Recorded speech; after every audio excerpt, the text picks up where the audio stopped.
यहाँ कोशिश की कोई कमी नहीं थी, यहाँ कारनामों की कोई कमी नहीं थी, पर 5 दिन के इस घमासान महायुद्ध के बाद लॉर्ड्स की लड़ाई हुई इंग्लैंड के नाम। भारत से बाजी मात रही केवल 22 रन से और एंडरसन तेंदुलकर ट्रॉफी में अब इंग्लैंड ने 2-1 से बढ़त ले ली है। स्वागत है आपका ESPN cricket info match day Hindi में। हमारे साथ शामिल है संजय मांजरेकर। सर, शुक्रिया आपके वक्त के लिए। एक बेहतरीन टेस्ट मैच और एक नए रूप में एक्साइटिंग चेज, क्योंकि 2-2.5 का रन रेट, लेकिन तब भी इतना एंगेजिंग टेस्ट मैच था। पर अल्टीमेटली वो जो चौथे दिन का आखिरी आधा घंटा और 5वें दिन का शुरुआती आधा घंटा बहुत महंगा पड़ा।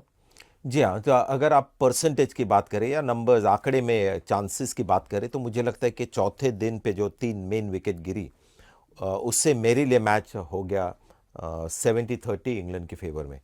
और इनिंग्स के शुरुआत में अगर वो 3 विकेट नहीं गिरती तो मुझे लग रहा था कि भारत के चांसेस जीतने के 80% थे। तो वो 80-20 इंडिया के फेवर में था क्योंकि इतनी अच्छी बैटिंग फॉर्म इंडिया की रही है। या 41 पर 1 थे भारत चौथे दिन के आखिरी आधे घंटे में प्रवेश करते हुए, जो कि 5वें दिन काफ़ी जल्दी 82 फॉर 7 बन चुका था। उसके बाद लड़ाई की कोई कमी नहीं थी। जो आखिरी 2 साझेदारी है, उन्होंने अकेले 35 ओवर बिताए हैं। रविंद्र जडेजा ने 181 गेंद खेले। पर क्या अप्रोच कुछ और हो सकता था? देखिए, जाडेजा ने वहाँ पर कहते हैं ना वो टेंट लगाया था और अच्छा डिफेंड कर रहे थे, लेकिन इंडिया ड्रॉ के लिए नहीं खेल रही थी। तो कहीं ना कहीं लगता है कि इंग्लैंड पे उतना दबाव नहीं पड़ा। अगर कोई ऐसा बल्लेबाज होता कि जो डिफेंड डिफेंड करके बीच में चांस लेके जैसे बेन स्टोक्स खेलते हैं ऐसे पारिया, तो शायद इंग्लैंड टीम अंडर प्रेशर होती और उस वजह से थोड़ी गलतियां उनसे होती। नीतीश कुमार रेड्डी और जाडेजा बहुत देर तक खेले एक साथ, लेकिन किए सिर्फ 30 run.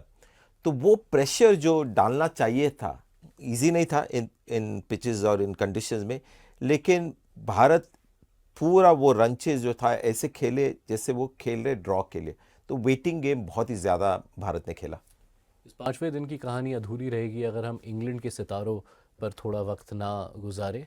Ben Stokes, Jofra Archer, जिन्हें आदत है 14 जुलाई की तारीख को लॉर्ड्स में डिसाइसिव डे पर हमले करने की, और उन्होंने ही ये मैच सील किया इंग्लैंड के लिए। जी हाँ, जोफ्रा आर्चर, जो मैं कभी कभी मुझे लगता है कि ओवररेटेड बॉलर है, लेकिन एक गेंद जो ऋषभ पंत को उन्होंने डाली वहाँ पर तो बिल्कुल ऑलमोस्ट मैच बंद कर दिया।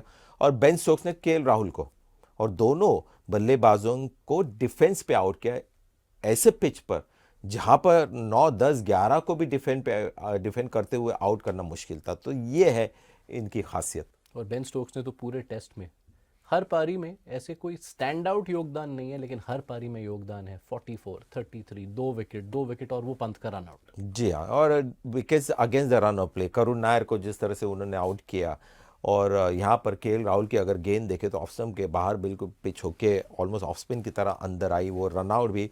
और उनकी जो चैंपियन क्वालिटी है, 5वें दिन पे जब सुबह ऐसे लग रहा था ब्राइडन कार्स आएंगे क्योंकि इनफॉर्म बॉलर है, ऋषभ पंत केएल राहुल खेल रहे थे, तो उनको लगा 2 मेन चैंपियन इनके बल्लेबाज है, चलो मैं कोशिश करता हूँ। और जब शोएब बशीर अनफिट थे, उनको पता था वर्कलोड काफ़ी आने वाले, सबसे ज़्यादा ओवर उन्होंने किए, तो ये भी दर्शाता कि थोड़ा वो एक ग्रॉइन इंजरी का प्रॉब्लम था बल्लेबाजी करते हुए सेकेंड इनिंग में, उसके बावजूद उन्होंने ये करके दिखाया। तो है स्पेशल प्लेयर। आपको उनके रिकॉर्ड्स में कुछ खास दिखेगा नहीं एवरेज लेकर या बॉलिंग एवरेज, लेकिन विनिंग मोमेंट्स का अगर कोई डेटा रखता और रिकॉर्ड रखता हो तो बेन स्टोक्स शायद उसमें नंबर 1 होंगे इम्पैक्ट करने में। जी हाँ, पिछले 10-12 साल आप अंतर्राष्ट्रीय क्रिकेट देख लें, विनिंग मोमेंट्स बेन स्टोक्स दोनों एक साथ ही जाते हैं। पर इतने करीबी हार के बाद उन लम्हों पर नज़र जाएगी जहाँ ये मैच शायद भारत के हाथ से छूटा।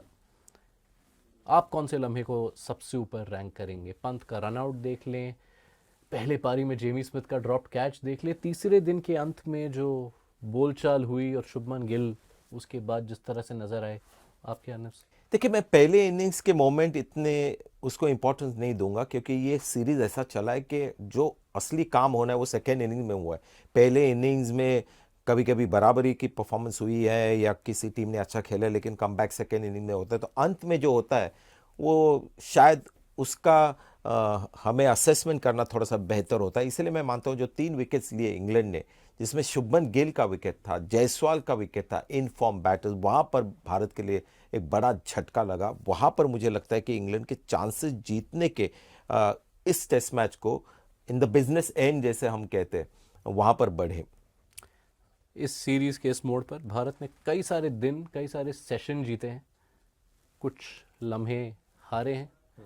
2-1 का स्कोर लाइन, क्या ये सही रिफ्लेक्शन है अब तक जो हमने देखा है उसका? कहना पड़ेगा सही रिफ्लेक्शन, क्योंकि इंग्लैंड ने मेन मोमेंट जीते हैं। लेकिन पीछे जाकर अगर आप इस इंडियन टीम को देखें, ये यंगिस्तान टीम है, न्यू एज टीम, और जिस तरह से खेली है, 1-1 का स्कोर लाइन, लॉर्ड्स में भी बहुत करीब आए थे। तो इंडियन क्रिकेट के लिए ये तो सब मैचेस और अब तक जो इंग्लैंड का दौरा चल रही है, ये बड़ी जीत ही है। चलिए, तो उम्मीद करेंगे अब मॉरल, पहले मैच में मॉरल विक्ट्री था, दूसरे मैच में एक्चुअल विक्ट्री। इस मॉरल विक्ट्री के बाद उम्मीद है एक्चुअल मैनचेस्टर में एक और एक्चुअल विक्ट्री की। संजय मांजरेकर, शुक्रिया आपके वक्त के लिए। ये था ESPN क्रिक इन्फो मैच डे हिंदी।